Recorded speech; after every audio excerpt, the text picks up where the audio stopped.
Hello మిత్రం, morning weather ఎదిరిపోయిందని ఒక మంచి అల్లం టీతో డే స్టార్ట్ చేద్దామని టీ స్టాల్ కి వచ్చేసా. ఎండు బాగుంది, ఎంత అయిందని టీ స్టాల్ బాబు అడిగితే 2 ఏళ్ల మనశ్శాంతి అని చెప్పా. మూర్తి గారు, ఇలాంటప్పుడే గుండె రాయి చేసుకోవాలి. ఇంటికి వచ్చేసరికి మా స్నూపి నాతో ఏదో చెప్పడానికి బలంగా ట్రై చేసింది, కానీ నాకు అది అర్థం కాకపోవడంతో వీడికి చెప్పి కూడా బొక్కే అన్నట్టు మొహం మార్చేసి కూర్చుంది.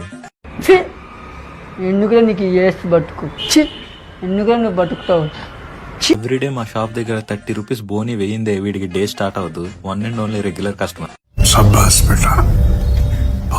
నాలు ఎవరైనా షాప్ కి వస్తారని చూసుకో స్నూపి అంటే ఎవరు రాకుండా చూసుకుంటారని కూర్చుంది. ఖతం, bye bye, tata, good boy, Gaya.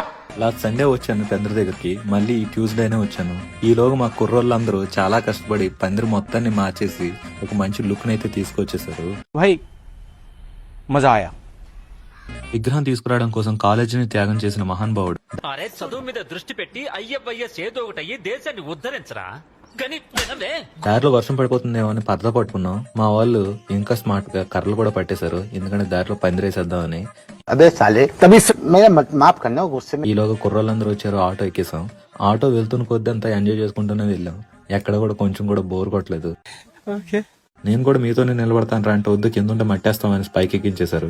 ఎక్కితే ఎక్కాను గానీ చుట్టూ మాత్రం వెదర్ అదిరిపోయింది, వ్యూ మాత్రం క్యాక్ వచ్చింది. Wow, nice.